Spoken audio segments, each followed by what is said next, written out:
n সংখ্যক পূর্ণ স্পন্দন সম্পন্ন করছে। তাই তরঙ্গের কম্পাঙ্কের সংজ্ঞার নিচে এটুকু একটু কম্পাঙ্কের ব্যাখ্যাটা শেখা উচিত। কম্পাঙ্কের ব্যাখ্যা, সংজ্ঞার পরে ব্যাখ্যা লিখতেই পারো যে ধরি কোন তরঙ্গ t সময়ে, দেখো t সময়ে সম্পূর্ণ করে nt পূর্ণ স্পন্দন, nt পূর্ণ স্পন্দন। তাহলে t সময়ে সম্পূর্ণ করে nt পূর্ণ স্পন্দন, আমরা বলতে পারি অতএব একক সময়ে সম্পূর্ণ করে n ডিভাইডেড বাই tt পূর্ণ স্পন্দন, তাই না? তাহলে অতএব কম্পাঙ্ক, দেখো অতএব কম্পাঙ্ক f সমান সমান n ডিভাইডেড বাই t, মাথায় থাকে জানো, এটা হচ্ছে কম্পাঙ্ক। তাহলে কম্পাঙ্ক f সমান n ডিভাইডেড বাই t। তাহলে কম্পাঙ্কের ব্যাখ্যা শিখছো, তাহলে এটা শিখলে কম্পাঙ্কের সূত্র f সমান n ডিভাইডেড বাই t। তাহলে কেউ যদি প্রশ্ন করে 10 সেকেন্ডে 50টি পূর্ণ স্পন্দন হয়েছে, তাহলে কম্পাঙ্ক কত? f সমান সমান n, n মানে 50, t, t মানে কত? এই 10 সমান সমান 5। তাহলে n মানে সংখ্যা, n মানে কম্পন, মানে এটা কার সংখ্যা বলো তো? n মানে 50টি যে বলছি, 50টি এটা এর সংখ্যা, এটাকে আমরা বলছি কম্পনের সংখ্যা, স্পন্দনের সংখ্যা। আর স্পন্দন মানে এই দেখো এইটুকু অর্ধেক স্পন্দন আর এইটুকু আরেকটা অর্ধেক স্পন্দন, মানে একটা স্পন্দন মানে একটা সাইকেল, একটা বৃত্ত, একটা সাইকেল হয়ে যায়। তাই এই স্পন্দনের সংখ্যাকে আমরা বলি যে সাইকেল পার সেকেন্ড। তাহলে কম্পাঙ্কের একক, দেখো এর একক আমরা এখান থেকে বলতে পারি না যে এর একক হলো যে সাইকেল, CYL দিলেই বোঝা যায় সাইকেল পার সেকেন্ড, উপরে সাইকেল নিচে হচ্ছে সেকেন্ড, সাইকেল পার সেকেন্ড। তাহলে কম্পাঙ্কের একক কি? সাইকেল পার সেকেন্ড, মনে থাকবে তো, সাইকেল পার সেকেন্ড। এখন কম্পাঙ্কের ব্যাখ্যা দুইটা শিখবা, এটা 1 নম্বর ব্যাখ্যা, 1 নম্বর ব্যাখ্যা। এবার আমি 2 নম্বর ব্যাখ্যাটা এখানে দিই চলো, এবং 2 নম্বর ব্যাখ্যা। 1 নম্বর ব্যাখ্যা থেকে কম্পাঙ্ক বের করার একটা সূত্র পেয়েছো, এবং 2 নম্বর ব্যাখ্যাটা এরকম, দেখো এক্ষেত্রে এটা হচ্ছে একটি পূর্ণ স্পন্দন। আমরা জানি একটি পূর্ণ স্পন্দন সম্পূর্ণ করতে যে সময় লাগে তাকে বলা হয় পর্যায়কাল t, এটা আমরা সবাই জানি, এটাকে বলা হয় পর্যায়কাল t। তাহলে কিন্তু আমরা আবার এখানে ব্যাখ্যায় লিখতে পারছি যে t সময়ে, বা আমরা জানি কোন তরঙ্গ, আমরা জানি বড় t মানে পর্যায়কাল সময়ে t সময়ে সম্পূর্ণ হয় কয়টি পূর্ণ স্পন্দন? একটি পূর্ণ স্পন্দন। তাহলে t সময়ে একটি পূর্ণ স্পন্দন সম্পূর্ণ হয় বড় t সময়ে। তাহলে বলতো 1 সেকেন্ড সময়ে মানে একক সময়ে সম্পূর্ণ হয় 1 ডিভাইডেড বাই tt পূর্ণ স্পন্দন। এই টাইমটা কিন্তু ওই পর্যায়কাল টাইম ছিল না, আর পর্যায়কাল টাইমে অবশ্যই একটি পূর্ণ স্পন্দন সম্পন্ন হয়। তাহলে অতএব কম্পাঙ্ক, দেখো কম্পাঙ্ক f সমান সমান 1/t, এটাও তো একটা সূত্র, এটাও সূত্র। তাহলে কম্পাঙ্কের সূত্র দুইটা শিখলে, যে এটা ছিল t মানে যে কোনো সময়, এই t মানে পর্যায়কাল সময়। তাহলে কম্পাঙ্কের একক এখান থেকে নিচে আছে টাইম, টাইমের একক সেকেন্ড, তাহলে 1/সেকেন্ড মানে সেকেন্ড ইনভার্স। তাহলে কম্পাঙ্কের একক সাইকেল পার সেকেন্ড। আমরা এইভাবে লিখছি যে কম্পাঙ্কের একক সাইকেল পার সেকেন্ড। এই কম্পাঙ্কের একক, এটাকে আমরা বলতে পারছি, দেখো এটা এই পার সেকেন্ড, এটাকে শুধু পার সেকেন্ডও বলা হয়, পার সেকেন্ড। আর এটারই ব্যবহারিক একক HZ মানে হার্টজ। তাহলে কম্পাঙ্কের একক হার্টজ, কম্পাঙ্কের একক পার সেকেন্ড, কম্পাঙ্কের একক সাইকেল পার সেকেন্ড, মনে থাকে জানো। ওকে, আবার কম্পাঙ্কের এই ঘূর্ণন, এটাকে আমরা বলতে পারি একটা ঘূর্ণন, তাই এর নাম রেভলিউশন পার সেকেন্ড, এটাকেও আমরা বলতে পারি রেভলিউশন পার সেকেন্ড। তাহলে ইচ্ছা যে কোনো একটা পরীক্ষা আসতে পারে কম্পাঙ্কের একক। তাহলে কম্পাঙ্ক যখন শিখলে মানে কম্পাঙ্কের ব্যাখ্যাও শিখে ফেললে, নোট করবা ব্যাখ্যা সহ। কম্পাঙ্কের সংজ্ঞা কি লিখবা? যে কোনো একটি তরঙ্গ একক সময়ে যে কয়টি পূর্ণ স্পন্দন সম্পূর্ণ করে তাকে তার কম্পাঙ্ক বলে ব্যাখ্যাটা উঠে ফেলবা। এরপরে আমরা যাচ্ছি, দেখো কম্পাঙ্ক সম্পর্কে জানলাম, কম্পাঙ্কের একক সম্পর্কে জানলাম, কম্পাঙ্কের ব্যাখ্যা সম্পর্কে জানলাম, এবং তরঙ্গ বেগ কাকে বলে, তাই না? এরপরে আসছে তরঙ্গ বেগ। তরঙ্গ বেগকে ভেলোসিটি ভি দ্বারা প্রকাশ করা হয়। এটা পারবা। আমরা জানি কোনো বস্তু একক সময়ে যে দূরত্ব অতিক্রম করে তাকে ওই বস্তুর বেগ বলে। ঠিক তেমনি তরঙ্গ বেগের সংজ্ঞা কি? কোন তরঙ্গ একক সময়ে যে দূরত্ব অতিক্রম করে তাকে ওই তরঙ্গের বেগ বলে। একে ভি দ্বারা প্রকাশ করা হয়। ফিনিশ। তরঙ্গ বেগ সংজ্ঞা নিজেই লিখে দিতে পারবা যে কোন তরঙ্গ একক সময়ে যে দূরত্ব অতিক্রম করে তাকে তার তরঙ্গ বেগ বলে। এরপরে শিখতে যাচ্ছ বিস্তার। বিস্তার, বিস্তারকে এ দ্বারা প্রকাশ করা হয়। এ। আচ্ছা, এটা যদি তরঙ্গ হয় এই জিনিসটাকে বলা হয় সাম্য অবস্থান। দেখো এটা হচ্ছে সাম্য অবস্থান, এখানে তরঙ্গ স্টার্ট হবে। তাহলে তরঙ্গের এই সাম্য অবস্থান থেকে তরঙ্গ উপরে উঠছে নিচে নামছে, উপরে উঠছে নিচে নামছে। আমরা ছবি যদি ভুল না আঁকাই, সত্যি বলতে কি এই উপরে যত দূর ওঠে নিচে তত দূরই নামে। আর এই তরঙ্গের এই সাম্য অবস্থান থেকে তরঙ্গ সর্বোচ্চ উঠেছে এত দূর পর্যন্ত, ওটাকেই বলা হয় বিস্তার। সাম্য অবস্থান থেকে তরঙ্গ নেমেছে শতদূর এত দূর পর্যন্ত, এটাই তাই বিস্তার। তাই এটা যদি সাম্য অবস্থান হয় এটাকে আমরা বলি বিস্তার।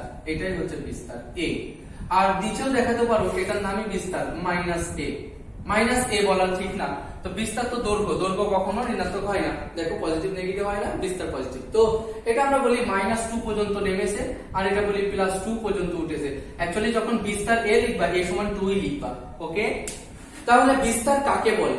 আমরা কি বলতে পারি না যে সাম্য অবস্থান থেকে কোনো একটি তরঙ্গ যে কোনো একদিকে হোক নিচে হোক উপরে, সাম্য অবস্থান থেকে কোনো তরঙ্গ যে কোনো একদিকে সর্বাধিক যে দূরত্ব অতিক্রম করে তাকে তার বিস্তার বলে। আবার বলো বিস্তারের সংজ্ঞা কি লিখবা? সাম্য অবস্থান থেকে তরঙ্গ যে কোনো একদিকে সর্বাধিক যে দূরত্ব অতিক্রম করে তাকে তার বিস্তার বলে। এই বিস্তারকে এ দ্বারা প্রকাশ করা হয়। অথবা কেউ তো এভাবেও বলতে পারো সাম্য অবস্থান থেকে তরঙ্গ শীর্ষের দূরত্বই হলো বিস্তার, অথবা সাম্য অবস্থান থেকে তরঙ্গ পাদের মধ্যবর্তী দূরত্বই হলো বিস্তার। ওকে, এবার বিস্তারের পর শিখতে চাচ্ছ দশা। দেখো বিস্তারের পর দশা। এবার এই দশাটা কি না, এখন যখন এই তরঙ্গটা এইভাবে যাচ্ছে, একটা তরঙ্গ, এখন তরঙ্গ এভাবে যাচ্ছে, যাইতে যাইতে তুমি এখানে তরঙ্গটাকে ধরলে, ধরে তুমি জিজ্ঞাসা করলে ভাই আপনি কেমন আছেন, কোথায় যাচ্ছেন, কোন দিকে মুখ করে যাচ্ছেন, আপনার বেগ কত, আপনার ত্বরণ কত, এভরিথিং। তার মানে একটা তরঙ্গ যে কোনো বিন্দুতে, এই বিন্দুতে তরঙ্গের দিক কোন দিকে বলো তো? যখন সে এদিকে যাচ্ছিল যাইতে যাইতে এই বিন্দুতে স্পর্শক বরাবর এদিকে মুখ করে আছে, তাহলে বেগ এদিকে। বলো এই বিন্দুতে তরঙ্গের দিক কোন দিকে? এদিকে স্পর্শক বরাবর এদিকে। এই জায়গায় দিক কোন দিকে? এদিকে স্পর্শক বরাবর এদিকে। মানে যে কোনো বিন্দুতে এই জায়গায় তরঙ্গের বেগ কত, ওই জায়গায় তরঙ্গের ত্বরণ কত, তরঙ্গের ডিরেকশন কোন দিকে, তরঙ্গের মানে বিস্তার কত, এই জায়গায় বিস্তার কোনটুকু, এইটুকু হচ্ছে বিস্তার। তো আমরা বলতে পারি যে কোনো বিন্দুতে যে কোনো জায়গায় তরঙ্গের এই সামগ্রিক অবস্থা মানে কি? বেগ, ত্বরণ, দশা, দিক, মানে বেগ, ত্বরণ, দিক, বিস্তার সবকিছু, ওই সবকিছুকেই বলা হয় একত্রে দশা। তাহলে দশা কি? যে কোনো অবস্থানে তরঙ্গের সামগ্রিক অবস্থাকেই বলা হয় দশা। তাহলে দশা সম্পর্কে লিখবা, যে কোনো অবস্থানে তরঙ্গের সামগ্রিক অবস্থাকে বলা হয় দশা। যে কোনো জায়গায় তরঙ্গের সামগ্রিক অবস্থাকে বলা হয় দশা। এই সামগ্রিক অবস্থা বলতে বোঝায় তরঙ্গের বেগ, তরঙ্গের ত্বরণ, তরঙ্গের দিক, তরঙ্গের বিস্তার ইত্যাদি। ওকে, আশা করি আমরা এই সংজ্ঞাগুলো মোটামুটি বুঝেছি। তাহলে তরঙ্গ সংশ্লিষ্ট রাশিগুলো জানলাম। এখন এই রাশির সাথে সাথে আমাদের স্পেশালি দুইটা জিনিস শিখতে হবে। এই রাশিগুলোর মধ্যে দুইটা, একটা পয়েন্ট হবে কম্পাঙ্ক ও পর্যায়কালের মধ্যে সম্পর্ক। দেখো আমরা শিখতে যাচ্ছি, তো আমাদের বিশেষভাবে শিখতে হবে এই দুইটা সম্পর্ক, কম্পাঙ্ক ও পর্যায়কালের মধ্যে সম্পর্ক বের করো। F = 1/t এর প্রতিপাদন করো সম্পর্ক। দেখো আমরা জানি কোন তরঙ্গের একটি পূর্ণ স্পন্দন সম্পূর্ণ করতে যে সময় লাগে তার পর্যায়কাল বলে। তার মানে একটা স্পন্দন সম্পূর্ণ করবে t সময়ে, এটা আমরা জানি। আবার আমরা জানি 1 সেকেন্ড সময়ে যে কয়টা পূর্ণ স্পন্দন করে তাকে আবার কম্পাঙ্ক বলে। তাই দেখো তরঙ্গের এই প্রথম সংজ্ঞাটা থেকে আমরা লিখতে পারি t সময়ে সম্পূর্ণ করে একটি স্পন্দন, বড় t সময়ে। তাহলে 1 সেকেন্ড সময়ে সম্পূর্ণ করে 1/t স্পন্দন। আর এর থেকেই তো পাই, অর্থাৎ কম্পাঙ্ক F = 1/t। আর এটাই প্রতিপাদন করা হলো। এটা থেকে এটাও আসতে পারে, F = 1 প্রতিপাদন করো। আশা করি এটা বুঝেছো। তাহলে খুবই সহজ না, খুবই সহজ। এখন এটা যেমন একটা প্রতিপাদন আসছে, এমন প্রশ্ন তো আসতে পারে, দেখো এমনও কোশ্চেন আসতে পারে যে তরঙ্গের ক্ষেত্রে কম্পাঙ্ক এবং এফ এর মধ্যে সম্পর্ক নির্ণয় করো। স্টপ করে দিই।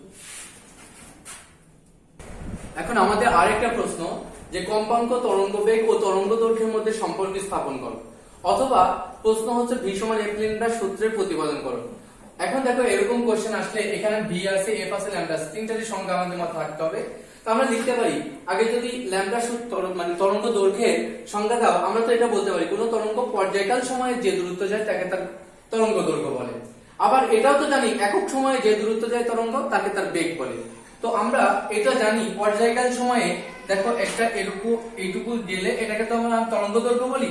একটা পুঞ্জস্পন্দন সম্পূর্ণ করতে যে সময় লাগে তাকে তার তরঙ্গ সময় পর্যায়কাল বলে। সেই হিসাবে কিন্তু আমরা এখানে লিখতেই পারছি যে এই যে টি সময়ে অর্থাৎ পর্যায়কাল সময়, টি সময়ে তরঙ্গ যায় ল্যামডা দূরত্ব, আর একক সময়ে যায় ল্যামডা বাই টি দূরত্ব। আর আমরা জানি একক সময়ে তরঙ্গ যে দূরত্ব যায় তাকে তো বেগ বলে। তাহলে অর্থাৎ তরঙ্গ বেগ ভি সমান এই যে ল্যামডা বাই টি। ওকে, এখন এই যে সমীকরণ পেলাম, আবার তো আমরা জানি যে তরঙ্গ একক সময়ে যে কয়টি পুঞ্জস্পন্দন সম্পূর্ণ করে তাকে তার কম্পাঙ্ক বলে। অর্থাৎ টি সময়ে সম্পূর্ণ করে একটি স্পন্দন, একক সময়ে করে 1/t, অর্থাৎ f সমান 1/t, কম্পাঙ্ক f সমান 1/t। এখন এই f এর মানটা এক নম্বরে বসিয়ে দাও, 1/t এর জায়গায় f, অর্থাৎ v সমান f ল্যামডা, প্রমাণিত। এইভাবে আমরা খুব সহজে, তোমরা লিখে লিখে অবশ্যই প্র্যাকটিস করবা। আমরা করে ফেললাম v সমান f ল্যামডা সূত্রের প্রতিপাদন। এখন চলে আসে অন্য একটা টপিক। দেখো বইয়ে এই ধরনের ম্যাথ দিয়ে থাকে যে এখন এরকম একটা চিত্র দেওয়া আছে এবং তরঙ্গের ক্ষেত্রে লেখা আছে এখান থেকে তরঙ্গ সংশ্লিষ্ট রাশিগুলো বের করো। মনে রেখো তরঙ্গ সংশ্লিষ্ট রাশি মানে বিস্তার, তারপরে পর্যায়কাল, বিস্তার বের করতে হয়, পর্যায়কাল বের করতে হয়, আর বের করতে হয় এই যে তরঙ্গ দৈর্ঘ্য, আর বের করতে হয় কম্পাঙ্ক এফ, আর বের করতে হয় তরঙ্গ বেগ ভি, ভি সমান এই যে এই পাঁচটা।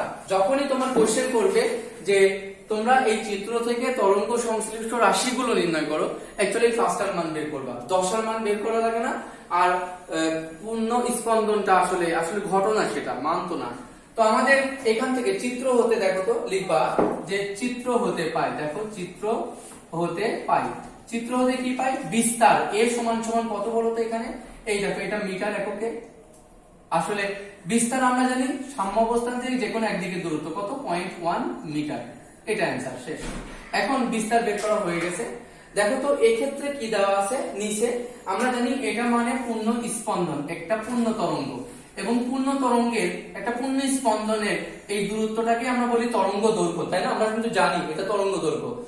এই তরঙ্গ দৈর্ঘ্যটা কত দেওয়া আছে, চিত্র হতে ল্যামডা সমান সমান 2 মিটার, এটাও দেওয়া আছে অ্যান্সার। এখন আমাদের দরকার ল্যামডার মান জানা শেষ, টির মান। টি মানে অ্যাকচুয়ালি কি বলতো, টি মানে পর্যায়কাল। তাহলে টির মান জানা না থাকলেও f সমান 1/t, তাই না? এখান থেকে t সমান সমান 1/f। তাহলে আমাদের যদি কম্পাঙ্ক দেওয়া থাকতো বা আমরা যদি f বের করতে পারতাম, আমরা জানি v সমান f ল্যামডা। দেখো f যদি আমার বের করতে পারতাম তাহলে কিন্তু আমরা সহজে t বের করতে পারতাম। যেহেতু আমাদের এখানে সময় রিলেটেড মানে পর্যায়কাল রিলেটেড কোনো রাশি দেওয়া নেই, তাই কিন্তু আমরা এই পর্যায়কাল বের করতে পারবো না। এবং পর্যায়কাল যেহেতু বের করতে পারবো না, আমরা এই কম্পাঙ্ক বের করতে পারবো না। আর যেহেতু কম্পাঙ্ক বের করতে পারবো না, এফ বের করতে পারবো না, সেহেতু আমরা তরঙ্গ বেগও বের করতে পারবো না। তাহলে এই দুইটা লেখার পরে লিখবা যে উদ্দীপকের চিত্রে, এখানে পরের অ্যান্সারটুকু, উদ্দীপকের চিত্রে সময় সংক্রান্ত কোনো রাশি না থাকায় আমরা এই পর্যায়কাল নির্ণয় করতে পারি না। যেহেতু পর্যায়কাল নির্ণয় করতে পারবো না, তাই এই কম্পাঙ্ক এফ নির্ণয় করা সম্ভব নয়। এফ না পাওয়াতে এই তরঙ্গ বেগও নির্ণয় সম্ভব নয়। এভাবে অ্যান্সার করে আসতে হবে। চলো এটার ক্ষেত্রে তাহলে কি করবা, এই চিত্র 2, আমরা চিত্র 2 হতে পাই বলে আমরা ওইটা অ্যান্সার করছি। এ সমান কত লিখবো, ওই যে 2 মিটার, এ সমান কত 2 মিটার, অ্যান্সার শেষ। বলো ল্যামডা সমান কত মিটার আছে, নেই, বাট আমরা জানি এখান থেকে এইটুকু যেতে যে সময় লাগে তাকে পর্যায়কাল বলে, আর পর্যায়কাল যে 2 সেকেন্ড দেওয়া আছে, তাহলে চিত্র হতে পাই টাইম t সমান সমান 2 সেকেন্ড। যেহেতু টাইম পেয়েছি তাহলে কম্পাঙ্ক f সমান সমান 1/t মানে 1/2 কত হয় 0.5 হার্টজ, কম্পাঙ্কের একর হার্টজ, এটাও পেলাম। কিন্তু আমরা জানি এই ভি বের করতে হলে এফ ও দরকার, ল্যামডাও দরকার, যাবে না, যেহেতু ল্যামডা ওখানে নেই তাই ল্যামডা বের করা যাচ্ছে না। আমরা এরপরে এখানে তিনটা বের করার পর লিখে দিব যে উদ্দীপকের চিত্রে দৈর্ঘ্য সংক্রান্ত কোনো রাশি না থাকায় তরঙ্গ দৈর্ঘ্য নির্ণয় করা সম্ভব নয়। যেহেতু তরঙ্গ দৈর্ঘ্য নির্ণয় সম্ভব নয়, সেহেতু আমাদের এই তরঙ্গ বেগও পাওয়া সম্ভব নয়। ক্লিয়ার? এরপরে যখন এই প্রশ্নটা দিবে চিত্র 3, এই 3 নম্বর চিত্রে তোমরা চিত্র হতে লিখছো, চিত্র হতে পাই এই বিস্তার a সমান 2 মিটার, ঠিক আছে। এই কম্পাঙ্ক t সমান দেখো দেওয়া আছে, এটা কত সেকেন্ড? 3 সেকেন্ড। কম্পাঙ্ক t সমান 3 সেকেন্ড। f সমান 1/3, মানে 1/3, এটা যেটা হয় সেটাই आंसर, মানে 0.3333 এমন হবে, এত হার্টজ। এরপরে আমরা যখন বলবো চিত্র হতে পাই এই দেখো এইটুকু মানেই তো আসলে তরঙ্গ দৈর্ঘ্য না, তরঙ্গ দৈর্ঘ্য দেওয়া আছে ল্যামডা, এবং ল্যামডা সমান কত মিটার? 2 মিটার, এটাও आंसर পাচ্ছি। এবং v সমান আমরা জানি f, আমরা f এর মানও বসাবো, ল্যামডার মানও বসাবো। f এর মান 0.33, ল্যামডা 2, এটা গুণ করলে যেটা হবে সেটা হবে তরঙ্গ বেগ। তাহলে আমরা চিত্র দেখে কিন্তু এখন সবকিছু বের করতে পারবো। এখন যদি এই কোশ্চেনটাই দেখো বইয়ের রিলেটেড, এখানে মনে করো a আছে, এটা b আছে, এটা c আছে, এটা d আছে, এটা e আছে, এখানে f আছে, এই জায়গায় আছে g আছে, g। এখন তোমাকে বললো কোন কোন বিন্দু সমদশায় আছে। দেখো তো আমরা বলতে পারবো না a বিন্দু আর e বিন্দু সমদশায় আছে, এই b বিন্দু আবার f বিন্দু সমদশায় আছে, আর a বিন্দুতে তরঙ্গ উপরে উঠছিল আর এই জায়গায় তরঙ্গ নামছিল, তাই a বিন্দু আর c বিন্দু বিপরীত দশায় আছে, মানে এটা উচ্চ বিন্দু এটা নিচু বিন্দু, বিপরীত দশায় আছে। আবার আমরা বলতে পারছি যে এই দুই বিন্দুতে কিন্তু বিস্তারের মান সমান, তাহলে a বিন্দু আর c বিন্দুতে বিস্তারের মান সমান, কিন্তু তাদের দশা বিপরীত, কারণ এক জায়গায় এটা উপরে একটা নিচে, তাহলে তরঙ্গের দশা বিপরীত। এইগুলো মোটামুটি আশা করি পারবা। এখন এরকম একটা রাশি দেওয়া আছে উদ্দীপকে, তোমার পরীক্ষার প্রশ্নে এসেছে, এবং এখান থেকে তরঙ্গ দৈর্ঘ্য বের করতে হবে। বলো এখান থেকে যে 50 মিটার দেওয়া আছে, এই টোটালটা কি তরঙ্গ দৈর্ঘ্য? তা তো না। আমরা জানি এখান থেকে এরকম দুইটা লুপ, এই দুইটা লুপের এইটুকুকে বলা হয় তরঙ্গ দৈর্ঘ্য। দেখো এটাকে তরঙ্গ দৈর্ঘ্য বলে। তাহলে আমরা একটা ব্যাপার কিন্তু মাথায় রাখতে পারি, এরকম একটা দুইটা লুপ, দুটি লুপ মানে যদি একটা ল্যামডা হয়, তাহলে বলো তো একটা লুপ মানে কি? একটা লুপের সমান দৈর্ঘ্যকে আমরা কি বলবো? একটা লুপ মানে ল্যামডার অর্ধেক দৈর্ঘ্য, মানে দুটি লুপ সমান, যদি দুটি লুপ সমান হয় একটা ল্যামডা, তাহলে একটি লুপ সমান কত? এই একটি লুপ মানে ল্যামডার অর্ধেক।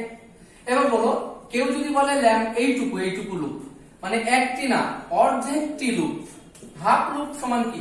এরও অর্ধেক λ/4, এটা মাথায় লিখো, এটা লিখেও রাখো দরকার হয়।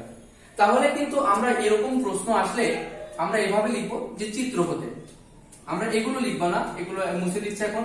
তোমরা এরকম পরীক্ষায় আসলে লিখবা চিত্র হতে পাই।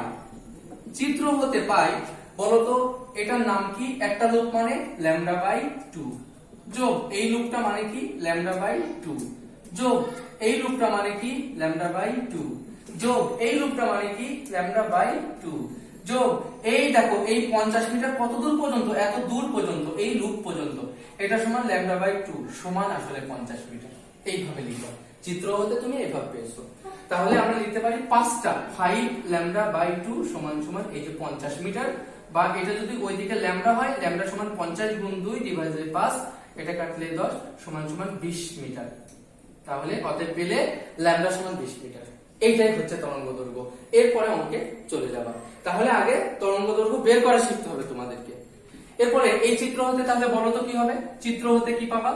চিত্র হতে পাই অ্যাকচুয়ালি বলো শুরু হয়েছে কোথা থেকে? এই দাগ থেকে। এই দাগ মানে এই দেখো এখান থেকে শুরু হয়েছে, তাই এইটুকুর নাম কি? এটা একটা লুপের অর্ধেক, আর অর্ধেক লুপ মানে ল্যামডার 4/1 তাহলে আমরা কি বলতে পারি না এইটুকু মানে হচ্ছে λ/4, যোগ দেখো এই লুপটা মানে কি? এটা λ/2, যোগ এই লুপটা মানে কি? λ/2 সমান 50 মিটার। এইভাবে কাজ করবা, তখন লসাগু হবে 4, এটা হবে ল্যামডা যোগ 2 ল্যামডা যোগ 2 ল্যামডা সমান 50। তাহলে এটা আমরা আসছি যে এটা 5 ল্যামডা সমান 200 গুণ করলে অর্থাৎ ল্যামডা সমান কত হবে? 40। 40 মিটার। তাহলে ল্যামডার মান 40 মিটার এভাবে বের করতে পারবা। টাইম থাকলেও সেম, এইটুকু টোটালটা সমান যদি একটা পর্যায়কাল হয়, এই টোটালটা সমান একটা টাইম পিরিয়ড হয়, তাহলে একটা লুপ মানে কি t/2, আর এইটুকু মানে কি আসলে t/4। ওকে, এইভাবে কাজ করে যাব। তাহলে আমরা তরঙ্গ সংশ্লিষ্ট রাশি এবং তরঙ্গের বৈশিষ্ট্য কমপ্লিট করেছি। আমরা পরবর্তী লেকচার 3 তে যাব প্রতিধ্বনি বা এই অধ্যায়ের অন্যান্য অংশ নিয়ে। দেখা হবে পরের ক্লাসে, ভালো থাকো।